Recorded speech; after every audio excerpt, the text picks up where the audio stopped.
Jack Rowley, Year 7, your question, Jack.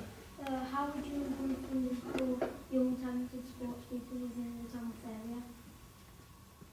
And who would you like to answer first? Carol? That is a bit of a left field wobble, isn't it? Yes, it's... Right. I really don't know. I'm not sure how. We do have some fabulous systems in place, but it's about joining all those up, isn't it, and making things available to you. What kind of people were you talking about? Young talented sports people. Right, so in all kinds of fields, presumably all kinds of sports. And that's where the problem is, isn't it? Because mainly when we talk about sports people, it will always be about footballers. And we know that there's all sorts of routes for footballers, and other sports are lacking in funding. One of the issues, a couple of years ago we had the wonderful Olympics here, didn't we? And we had all sorts of funding for all sorts of people. But I kept hearing on the news regularly that different sports were then losing their funding because it wasn't perhaps quite as glamorous as something else. And I think that's where we need to have a strong community element with this, with the local authority, the county and the MP all involved, to look at what's wanted in the area. I mean, it's not going to be the same everywhere, is it? We're not going to have the same groups wanting funding. So I think this would have to probably be on a case-by-case basis of you coming to the people you know and then saying what it is that you want. I'm not quite sure what systems we could actually put in place to just say there's a magic pot. But the important thing is that sport is funded. And some of those things, as I say, that aren't quite as glamorous as football. Everybody does football, but some of the niche things, they need to be supported as much as anything else. So I'll be interested to hear actually what Christopher can say, if there is anything actually in the pot at the moment. If we do anything, I know from the Burton experience that there's lots and lots going on with football, because I know people were involved in it, but other things are left to do. That's a really tough question. It's like different sports, that's different sports. Yeah, you wanted to know about the other kind of sports. Yeah. It's probably the toughest question yet. The big lottery is one way that we can attract funding for local sports and talented sports people. But I think, and maybe we are going to agree a little bit here, the best thing that our town can do is to find a particular sport. Let's say, for the sake of argument, BMX, because we've got a great BMX track and we've got a junior BMX track as well over in Fazeley, and focus on building it. Because money tends to follow money. And if you can get Tamworth known as a centre of sporting excellence for one particular sport, so the big names come here, and the TV comes here, and then the sponsorship comes as well, you can encourage more people to get involved in more sports, because Tamworth's known as a sporting place. So I would say, if we can all work together, as I think Carol rightly says, members of Parliament, County Council, Borough Council, in this case also Lichfield District Council, because Fazeley and Lichfield, to focus on one particular area of sporting excellence, make it really good, make it interesting, that will attract other sporting interests to Tamworth. So start small for everything. I've just had a thought. One of the other ways that we can do this, if there is a particular sport, is through schools. And this has been done, hasn't it, with some schools, where they get they have one sport that they're really good at, and then funding can sometimes follow that. So if there's something in the area, you can look at all the schools getting together and Perhaps a final question then. I think Declan, Year 11 would be a good question for us to perhaps end on. It is often stated that politicians are not met with young people. Why do you think this is? What would you do to change it? Maybe you need 16-year-olds to get on the road. Not only fair.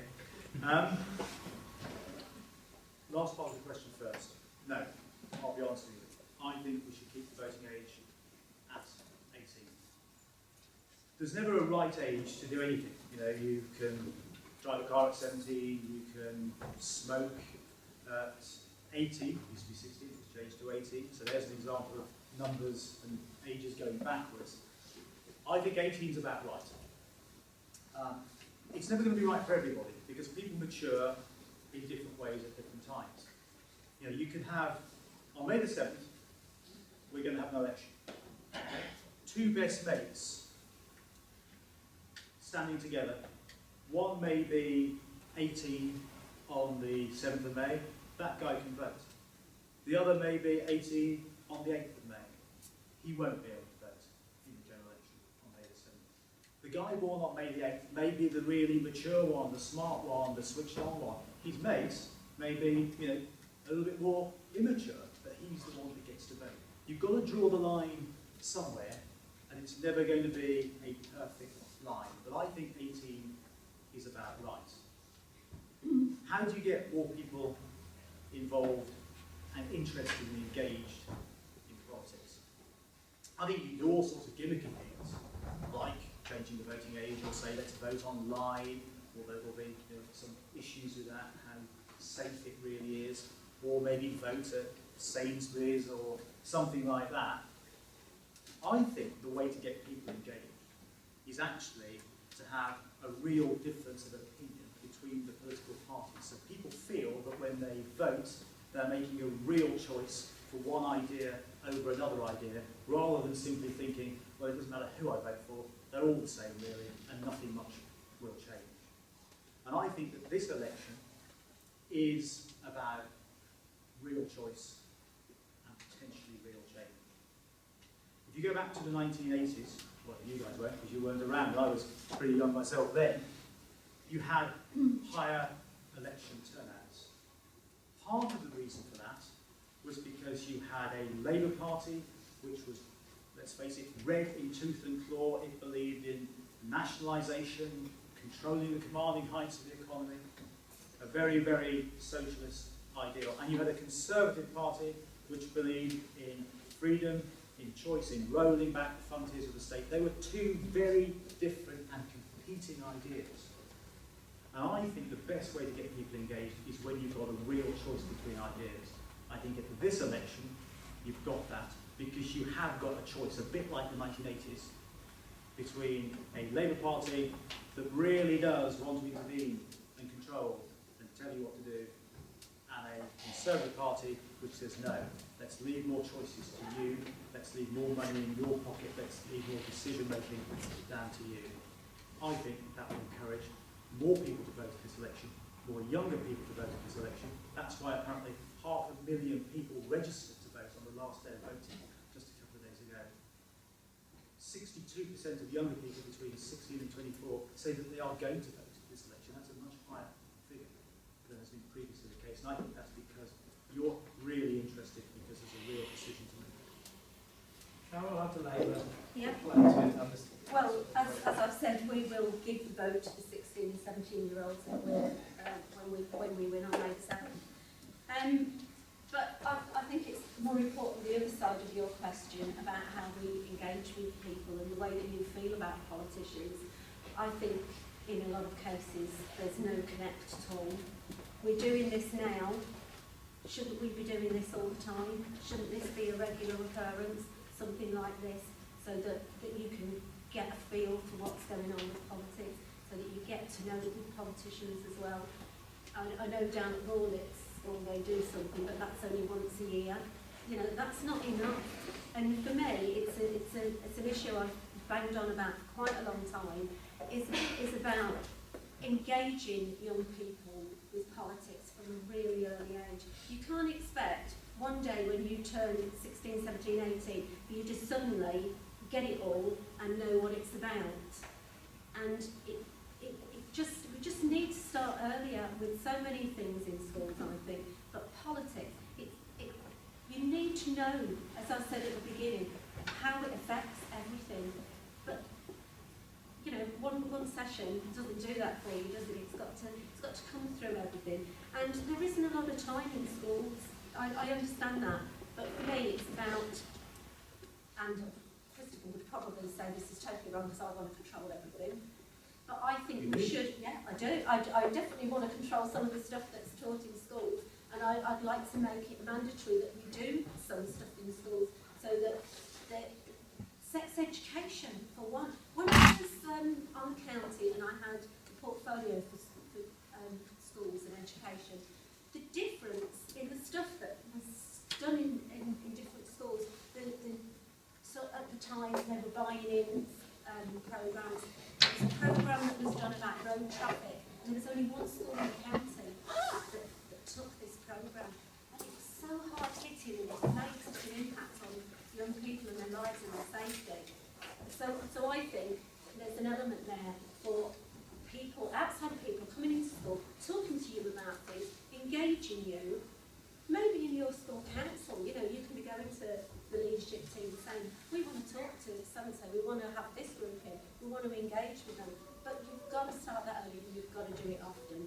So I think to keep that going, you know, to make it that you know what you're talking about, you have some connection with these weird people who turn up once every 5 years or whatever it is, then you've got to see us regularly, you've got to know what we're about, and, you know, you've got to ask us to come and talk to you and give you that information.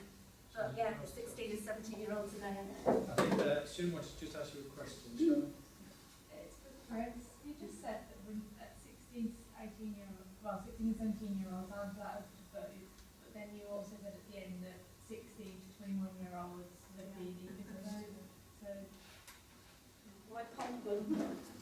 It's 18 to 24, I should be really clear. So 18 to 24-year-olds say they are 62% right to vote. The 30, let me get this right, the 24 to 39-year-olds are actually less likely to vote than 18 to 24-year-olds. But it's not just a question of whether people really want to vote, it's a question of whether it's time to vote. And you've got to make a decision, when is the time that people are mature enough to make really important decisions. That may not be a very popular thing for me to say in front of you guys, but it's what I believe. I don't think I, personally, if I can remember what I was like when I was sort of 15 and a half, getting on for 16, I don't think I was really mature enough to vote. I wonder if I'm mature enough to vote now. I think I probably am. I think it's important that we get the date right, the age right. And I think that is obviously, we don't have time to go completely to the floor, but Harry, you just wanted to ask a question as well. Seeing that like you're an MP at some major problem in terms of obesity, don't you think that you're taking on your view on sports a bit too lot high, considering people do massive things to like raise obesity?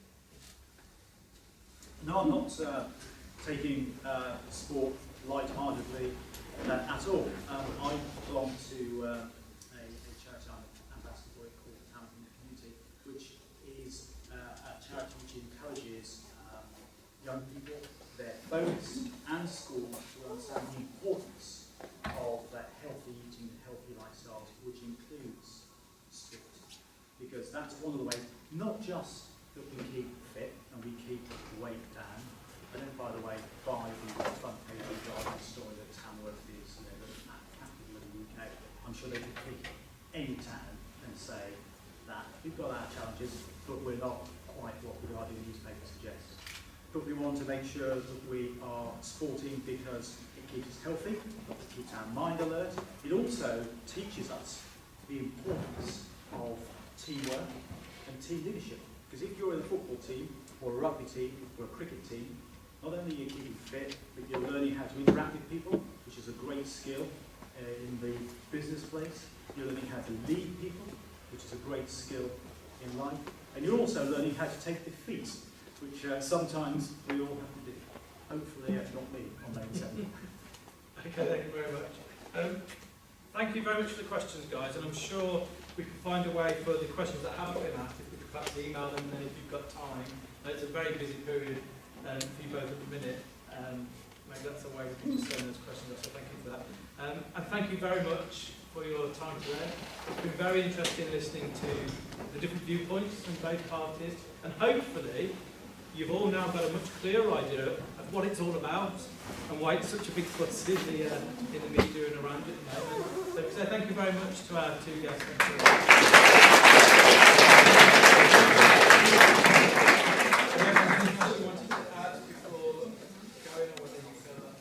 I think you've probably heard quite enough from us. Yeah.